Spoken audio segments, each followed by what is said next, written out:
India ഇറാനെതിരെ നിലപാടെടുത്തു എന്നൊരു സംശയം. കാരണം പാർലമെന്റിൽ പ്രധാനമന്ത്രി നരേന്ദ്രമോദി ഇന്ന് നടത്തിയ പ്രസംഗം ഹോർമുസ് അടയ്ക്കുന്നത് ശരിയല്ല, ആ നടപടിയെ അംഗീകരിക്കാൻ കഴിയില്ല എന്ന് പറയുന്നു. എന്ന് പറഞ്ഞാൽ ഇറാനാണ് ഹോർമുസ് അടയ്ക്കുന്നത്.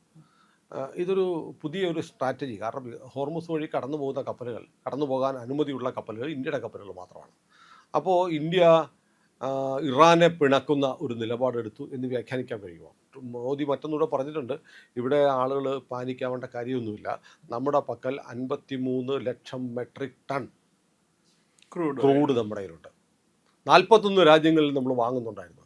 ഇവിടെ കിടന്ന് ട്രംപൊക്കെ ഈ ഗോഗ വിളിച്ചുകൊണ്ടിരുന്ന സമയത്ത് 41 രാജ്യങ്ങളിലായി 51 ലക്ഷം മെട്രിക് ടൺ നമ്മൾ സൂക്ഷിച്ചു വെച്ചിരിക്കുക. എന്ന് വെച്ചാൽ നമ്മുടെ ഓയിൽ റിസർവ് സുരക്ഷിതമാണ്, ഒരു തരത്തിലുള്ള ക്രൈസിസും ഉണ്ടാവുന്നില്ല.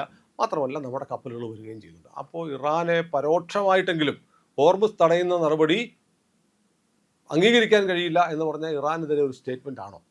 അല്ല, അത് പ്രധാനമന്ത്രി പറഞ്ഞത് എന്താണെന്ന് അറിയാമോ? ഈ ഹോർമസ് കടലിടുക്കി കൂടി കപ്പൽ കടത്തിവിടണം എന്ന് പറയുന്നത് ഐക്യരാഷ്ട്രസഭയുടെ സെക്യൂരിറ്റി കൗൺസിൽ റെസൊല്യൂഷനാണ്. നേരത്തെ തന്നെ പാസ്സാക്കിയിട്ടുണ്ട്. ഈ ഏതൊരു യുദ്ധ മേഖലയിൽ കൂടിയാണെങ്കിലും യുദ്ധക്കപ്പലുകളല്ലാതെ, ചാരക്കപ്പലുകൾ അല്ലാതെ, ഈ ഒരു രാജ്യത്തിൽ നിന്നും മറ്റൊരു രാജ്യത്തേക്ക് ചരക്ക് നീക്കുന്ന കപ്പലുകളോ എണ്ണ ട്രാൻസ്ഫർ ചെയ്യുന്ന കപ്പലുകളോ ആണെങ്കിൽ ആ കപ്പലുകൾക്കെതിരെ ആക്രമണം നടത്തരുത് എന്ന് അന്താരാഷ്ട്ര നിയമമുണ്ട്. ഇന്ത്യക്ക് അത് വളരെയധികം വസ്തുനിഷ്ഠമായിട്ട് പാലിക്കുന്ന രാജ്യത്തിൽപ്പെട്ടതാണ്. ഇറാൻ ഇപ്പം ചെയ്യുന്നത് വളരെ മോശമാണ്. അവർ പല കപ്പലുകൾക്ക് നേരെ ആക്രമണം നടത്തുന്നുണ്ട്. എന്നിട്ട് അവർ പറയുന്നത് ഞങ്ങൾ ആക്രമണമൊന്നും നടത്തണില്ല എന്ന് പറയുന്നുണ്ട്. ഹോർമസ് സ്ട്രൈറ്റ് ഞങ്ങൾ തുറന്നു കൊടുത്തിരിക്കുകയാണെന്ന് പറയുന്നുണ്ട്. എവിടെ തുറന്നു കൊടുത്തിരിക്കുന്നു? ഇന്ത്യയോട് ഒരു പ്രത്യേക തുറക്കാനും അടയ്ക്കാനും ഇറാന്റെ അല്ലല്ലോ. പക്ഷെ അവരുടെ പ്രദേശത്ത് കൂടി അവരുടെ അതുകൊണ്ട് അതാണ് ഐക്യരാഷ്ട്രസഭ സെക്യൂരിറ്റി കൗൺസിൽ റെസൊല്യൂഷൻ. അതുകൊണ്ടായിരുന്നു സുനിൽ, അങ്ങനെ ചെയ്യാൻ പാടില്ല. അത് ഇന്റർനാഷണൽ ലോ ഓഫ് സീ അത് പ്രകാരമുള്ള ഒരു റെസൊല്യൂഷനാണിത്. ഇപ്പം മത്സ്യം പിടിക്കാനായിട്ട് പോകുമ്പോൾ ഇപ്പൊ ഇന്ത്യയും ശ്രീലങ്കയും തമ്മിലുള്ള വളരെ ഇടുങ്ങിയ ഒരു ഏരിയയാണ് അത് തന്നെ. നമ്മൾ ഇന്റർനാഷണൽ മാരിടൈം ബൗണ്ടറി ലൈൻ ഉണ്ട്, IMBL എന്ന് പറയുന്നത്. 1975-76 പീരീഡിൽ ഇന്ദിരാഗാന്ധിയും അവിടുത്തെ അന്നത്തെ ശ്രീലങ്കൻ പ്രധാനമന്ത്രി സിരിമാവോ ഭണ്ഡാരനായിക്കയും കൂടി ഒപ്പിട്ട ഒരു ഇതുണ്ട്. നമ്മൾ അതനുസരിച്ചിട്ട് ഒബ്സർവ് ചെയ്യാൻ ബാധ്യസ്ഥരാണ്. അതാണ് കോസ്റ്റ് ഗാർഡ് പറയുന്നത്. പലപ്പോഴും ഈ തമിഴ്നാട്ടിൽ നിന്ന് പോയിട്ട് മത്സ്യം പിടിക്കുന്നവരുണ്ടല്ലോ, ശ്രീലങ്കയിൽ പോയിട്ട്, അവർ ചെയ്യണ തെറ്റാന്ന് അവർ പറയുന്നുണ്ട്. കാരണം ശ്രീലങ്കയിൽ നിന്ന് ആരും മത്സ്യം പിടിക്കാനായിട്ട് ഇങ്ങോട്ട് വരാറില്ല. നമ്മുടെ 800-900 ബോട്ടുകളാണ് ഒരേ സമയത്ത്, ട്രോളേഴ്സാണ് ശ്രീലങ്കൻ തീരത്ത് ഇതിന് മത്സ്യബന്ധനത്തിന് പോകണം. അതും ബോട്ടം ട്രോളിംഗ് എന്ന് പറയും, അടിത്തട്ട് ഉഴുതുമറിക്കും. അതെ അതെ അതെ. തമിഴ്നാട് തീരത്തുള്ള അത് മുഴുവൻ എടുത്തു കഴിഞ്ഞു. തമിഴ്നാട് തീരത്ത് സമുദ്രം എന്ന് പറഞ്ഞാൽ ബാരൻ ഇതായി സമുദ്രമായിട്ട് മാറി, ഒന്നുമില്ല അതിൽ. അത് കഴിഞ്ഞിട്ടാണ് ശ്രീലങ്കയിൽ പോയിട്ട് മത്സ്യം പിടിക്കുന്നത്. അത് തെറ്റാണ്. അന്താരാഷ്ട്ര നിയമം അനുസരിച്ച് നമ്മളത് പാലിക്കാനായിട്ട് മത്സ്യം പിടിക്കരുത് എന്നുള്ളത് നമ്മൾ ബാധ്യസ്ഥരാണ്. അത് പിടിക്കാതിരിക്കാനും അത് ക്രോസ് ചെയ്യാതിരിക്കാനും. ഇന്ത്യ ഇതിനകത്ത് എടുക്കുന്ന, ഈ വിഷയത്തിൽ എടുക്കുന്ന ഒരു നിലപാടെന്ന് പറയുമ്പോൾ, നമ്മൾ നോക്കൂ, കഴിഞ്ഞ ദിവസം ഉണ്ടായ സംഭവം. ഇപ്പോൾ ലോകത്തിലെ LNGയുടെ ഏറ്റവും വലിയ ശേഖരം ഖത്തറിൻ്റെ പക്കലാണ്. ഖത്തറിലെ റിഫൈനറി ഇറാൻ ആക്രമിച്ചു. ഇറാൻ ആക്രമിക്കാനുള്ള കാരണം സൗത്ത് പാർസ് ഗ്യാസ് ഫീൽഡിലേക്ക് ഇസ്രായേൽ നടത്തിയ ആക്രമണമാണ്. അതിനെക്കുറിച്ച് ട്രംപ് വരെ തള്ളി പറഞ്ഞു, ഞാൻ അറിഞ്ഞിട്ടില്ല, ഇസ്രായേൽ കയറി അവിടെ അടിച്ചതുകൊണ്ടാണ് ഈ പറയുന്ന റാസ് ലാഫാൻ എന്ന് പറയുന്ന ഖത്തറിലെ വലിയ ഊർജ്ജ മേഖലയെ ഇറാൻ അറ്റാക്ക് ചെയ്തത്. അപ്പോൾ ഇസ്രായേൽ ഈ കൂട്ടത്തിൽ അമേരിക്കയുടെ കൂടെ നിന്നിട്ട് അമേരിക്ക അറിയാതെ ചില പണി ഒപ്പിക്കുന്നുണ്ട്. ഇല്ലില്ല, അങ്ങനെയല്ല. അത് ഇസ്രായേൽ പ്രധാനമന്ത്രി തന്നെ പറഞ്ഞു, ശരിയാണ്, ഞങ്ങൾ നടത്തിയ ആക്രമണം അമേരിക്കയായിട്ട് ആലോചിക്കാതെ ചെയ്ത ആക്രമണമാണ്. ഇനി മുതൽ ആരെ ആക്രമിക്കുമ്പോഴും ഞങ്ങൾ അമേരിക്കയെ വിശ്വാസത്തിലെടുത്തിട്ടേ ചെയ്യുള്ളൂ. അല്ല, ശരിയല്ലല്ലോ. ട്രംപ് അത് ഒരു പെട്ടെന്നുള്ളൊരു റിയാക്ഷനാണ്. കാരണം ഇസ്രായേലിന് നേരെ വളരെയധികം മിസൈൽ പ്രയോഗം നടത്തി ഇറാൻ. അപ്പൊ അതിൽ അതില് സിവിലിയൻസ് കുറച്ച് പേര് മരിച്ചു പോവുകയും ചെയ്തു. അപ്പൊ അതിന്റെ ദേഷ്യം തീർത്താണ് ഏറ്റവും എളുപ്പമുള്ള സംഗതി ഇതാന്ന് വിചാരിച്ചിട്ട് ചെയ്തായിരിക്കാം അവര്. വേറെ നമുക്ക് ഇവിടെ ഇരുന്ന് ഇപ്പൊ അതേ പറയാൻ പറ്റുള്ളൂ, അല്ലാണ്ട് മനഃപൂർവ്വം അവര് ചെയ്യില്ല. അത് അവർക്കും അവരെ കൂടി ബാധിക്കുന്നതാണ്. മറ്റേത് ഈ മീഡിയകളിൽ ഞാൻ ഇന്ത്യക്ക് പുറത്തുള്ള മീഡിയകൾ കണ്ടത് ഫെബ്രുവരി 28 പോലും ഇസ്രയേൽ കയറി ആദ്യം അടിക്കുമായിരുന്നു, അമേരിക്ക പിന്നാലെ വന്ന് കൂടുകയായിരുന്നു എന്ന് വാർത്തയുണ്ടായിരുന്നു. Israel ഖമനയെ കൊന്നതൊക്കെ ഇസ്രായേലാണ്, American വിമാനങ്ങളല്ല.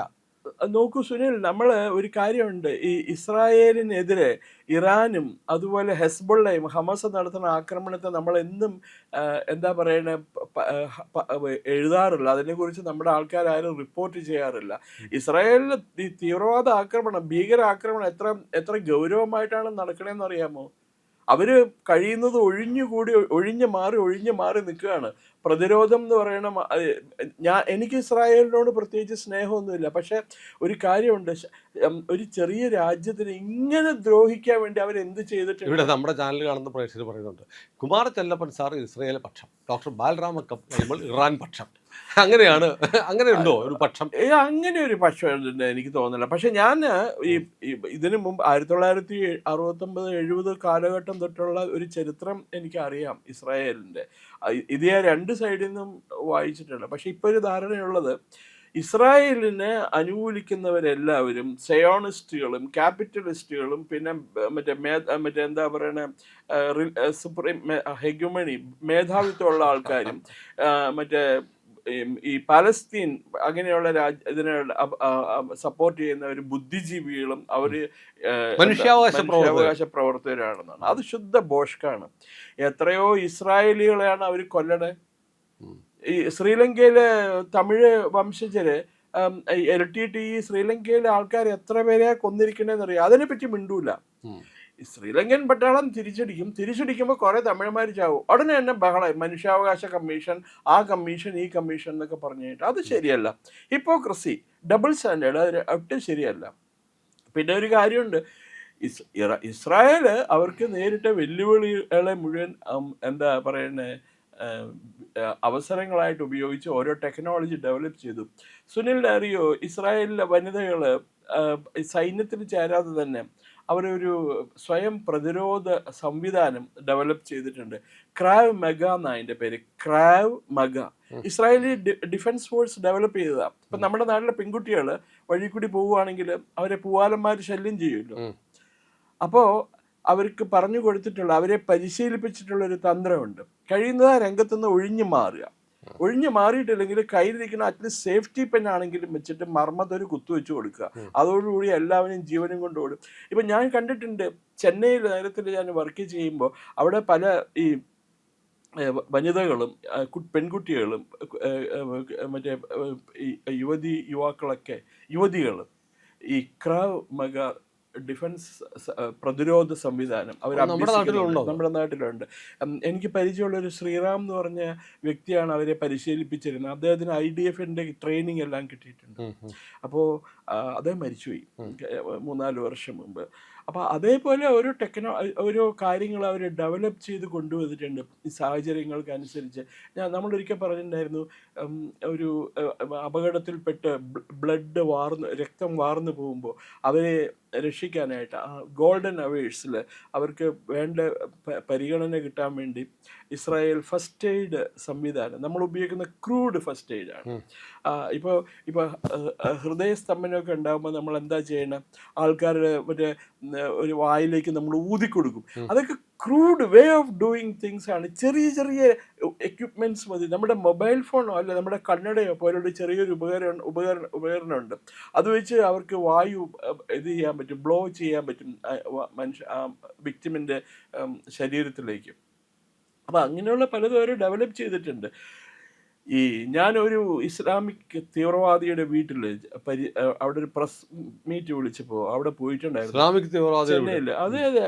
അപ്പോൾ അവർ ഈ യൂണിഫോം സിവിൽ കോഡിനെതിരായിട്ടുള്ള ക്യാമ്പയിൻ നടത്തുന്ന സമയമാണ്. അപ്പോൾ അവിടെ എഴുതി വെച്ചിരിക്കുക, ഈ തീവ്രവാദിയുടെ വീടിൻ്റെ മുമ്പിൽ സയോണിസ്റ്റുകൾക്കും അവരുടെ സുഹൃത്തുക്കൾക്കും ഈ വീട്ടിൽ പ്രവേശനമില്ല. എനിക്ക് പിന്നെ പേടിയായി. കാരണം എന്താ വെച്ചാൽ ഞാനെങ്ങാനും സയോണിസ്റ്റിന്റെ ഫ്രണ്ടാന്ന് പറഞ്ഞാൽ അപ്പം കൊല്ലും എന്നെ അവന്മാർ. ഞാൻ മിണ്ടാണ്ടിരുന്നു.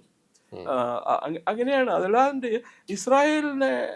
ഇസ്രായേൽ പക്ഷം എന്നോ അല്ലെങ്കിൽ ഇറാൻ പക്ഷം എന്നോ അങ്ങനെ ഒരു ഇല്ല.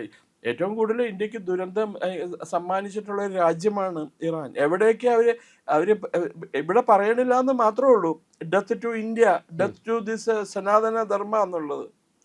അല്ല, ഈ നമ്മുടെ ഈ സൗത്ത് പാർസിൽ ഗ്യാസ് ഫീൽഡ് അറ്റാക്ക് ആണെന്ന് ഇറാൻ്റെ എണ്ണപ്പാടങ്ങളിൽ ഇസ്രായേൽ ആക്രമിച്ചു. അതിന് തിരിച്ചടിയായിട്ടാണ് റാസ് ലഫാനിൽ ഖത്തറിൽ ഇറാൻ ആക്രമിച്ചത്.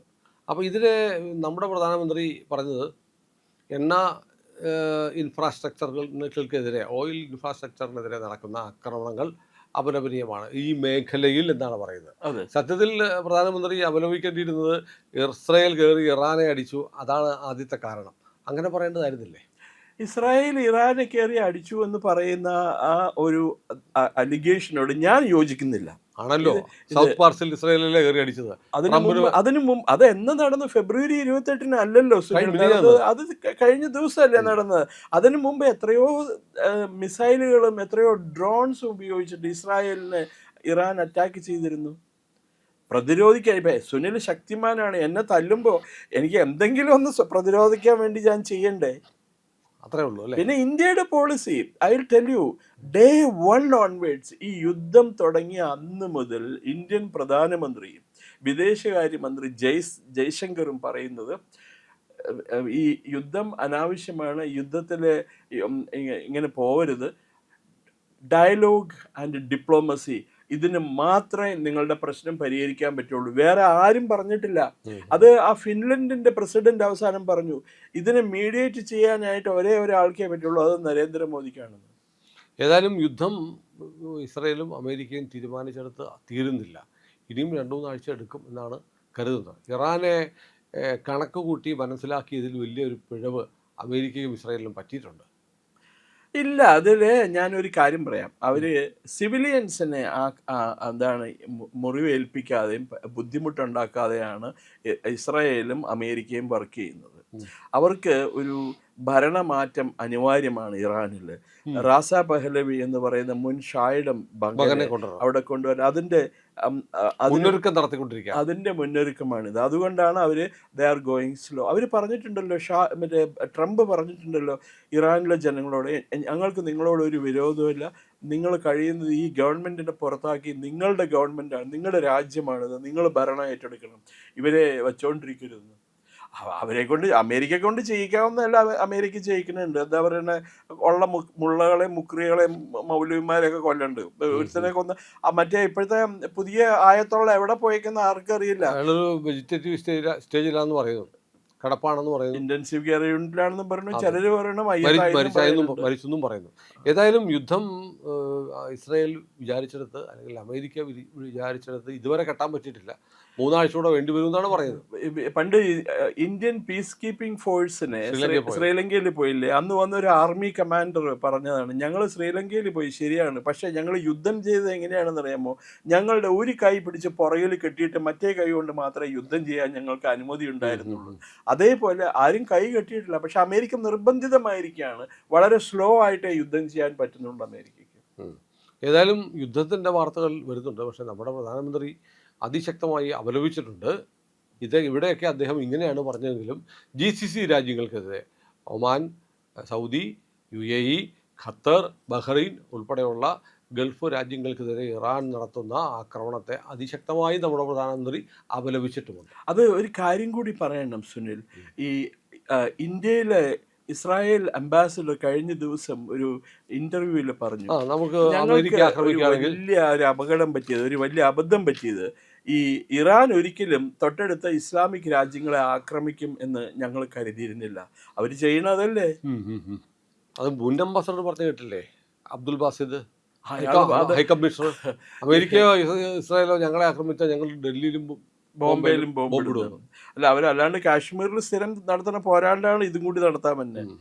ഇന്ത്യ ഈ ശക്തിയായി ഇതിനകത്ത് ശക്തിയായി പ്രതിഷേധിക്കുകയും വേണം, അതിന് 2 ബോംബ് അവിടെ കൊണ്ട് ഇടുകയും വേണം, കറാച്ചിയിലോ ലാഹോറിലോ കൊണ്ട്. പറഞ്ഞതല്ലേ ഞങ്ങൾ ഇട്ടടാതെ. പക്ഷേ ഇതൊന്നും നമ്മുടെ നാട്ടിൽ വാർത്തയല്ല സാർ. ഇന്ത്യക്കെതിരായിട്ടുള്ള വാർത്ത ഗംഭീരമായിരിക്കും. പക്ഷെ ഇന്ത്യക്കെതിരായിട്ടുള്ള